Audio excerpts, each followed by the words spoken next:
In the news here from the last couple of days. One of them is the most fist bumps. Next. Let's save fist, some time. That's the pound fist bump. zero, 0 pound, 0 pound, 0 pounds, 0 0 pounds, a pound. That's the fist bumps that didn't sound like fist bumps. Let me give you the number. The parameters and the numbers? Yes, it's the most fist bumps by a mascot and you have 3 minutes, and it's now belongs to the University of Florida. Their Gator mascot came out and fist bumped with volunteer students on the football field.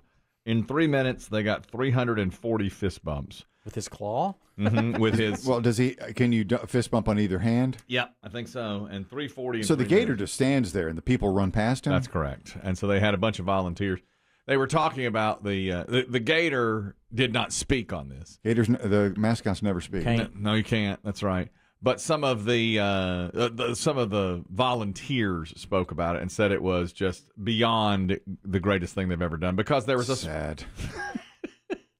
Yeah, if that's. I mean, it's kind of cool to be on the field if you're a Florida student. Well, that's the thing. It was all students, and they loved it because, again, it was, the biggest thing they've done. I saw that we were breaking a world record, and I think that's pretty cool. I got in the event in, the craziest story. I actually won a social media sweepstakes with one of my closest friends to make it in here. I'm an exchange student, and I find it so interesting to see how the life is going here at UF. I'm so proud to be a Gator. They're all proud to be Gators today. They have that. Well, they sound happy. I'm happy for them, but I'm not impressed with the record. Logistically, it must have been wild to have them all just lined up on either side of the Gator. That's right. And the Gator gives the fist bump. Are there any mascots that talk? The Notre Dame? Not many. I don't think. Well, the leprechaun might. The leprechaun. Because it's a human. It's a human. And what, like our West Virginia Mountaineer? Isn't that a human? Yeah, it's like a dude with the coonskin cap, right? Yes. And there are a few others like that. Or the Seminole? He might, but I don't know if he really talks. I don't know if he says much. Only in Tallahassee. How about the Minnesota Viking guy? He's got the horns on. He toots used that to horn. anyway. Yeah, but he's got a giant foam head now. Oh, he's different now. Yeah, it's a foam head Viking. Yeah. When I watch my Super Bowl vignettes, I've got video of him talking because at that time he was a shirtless. That must man. have been in the 70s. It was. He was a shirtless man with a fur hat on with large horns coming out of it. Yeah, and a drinking problem. Yes. And I was watching. He was about a C cup, wasn't he? Yeah. He didn't wear a shirt. And this was Super Bowl IX down in New Orleans taking on the Steelers. And he was banging on a drum and revving up the crowd. And he was blowing through that thing. Yeah. Steelers got him 16-6. Rocky Blyer played a big role in that. That's another Chris Demm loss. Just a dagger. BBC, I want to invite you over for some Super Bowl vignettes. We're still watching them. I don't think you pronounced the G Yeah, I in think the G vignette. is still. I know it looks that way on the guide.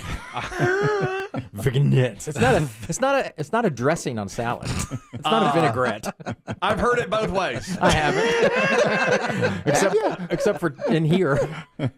I've heard it both ways. Vignette. It's so educational. I was saying today, Chris Demm used a phrase. I wrote it down here before the show. It was about our prep process, and he said it's a lot of sound and fury signifying nothing.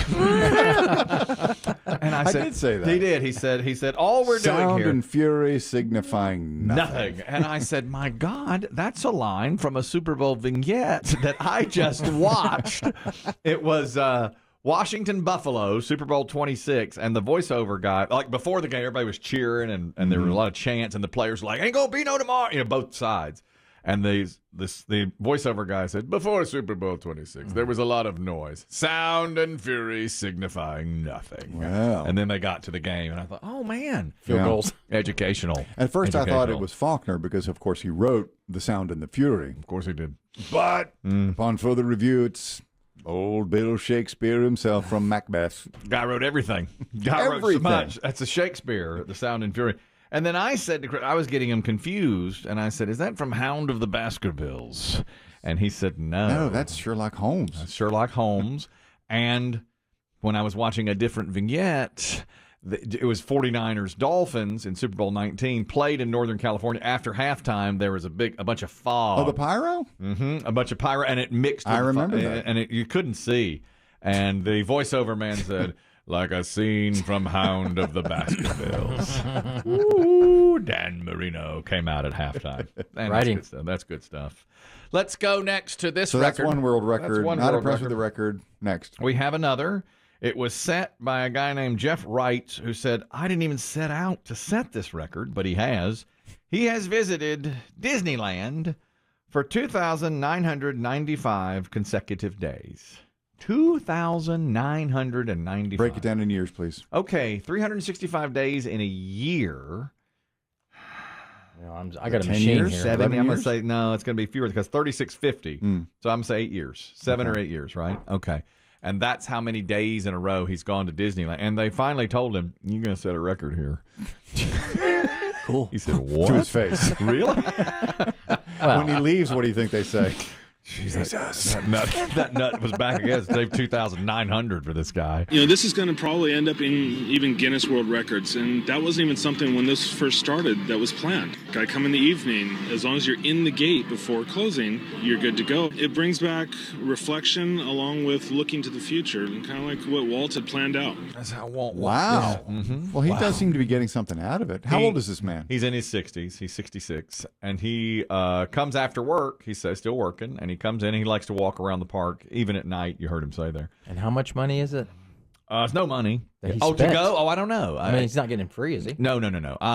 Surely it's a He's got one of those season regular pass. passes. Yeah. I mean, I hear a lot of people, some people in Florida who live in Florida, say the season pass is a great deal. And you can go in there as much as you want. I think so. It's unlimited. And Disneyland, Disney World never closed. They're open on Christmas. They're open every day. That's right. They are. But wait a minute now. Wait a minute. Wait a minute. Nobody move. You know they closed for COVID. You know they did. Well, but that's out of his control. But I mean, consecutive is consecutive, Dave. That's right. I just thought So of he it. was there for the consecutive days that the park was open. I guess that's right. So we really have no world records to report today, do we? That's right. All right. How do you do it? You know what this is? It's sound and pure. This would make, Signifying nothing. this portion of the show would make a good vignette. I'm going to make it into one later. Don't you worry.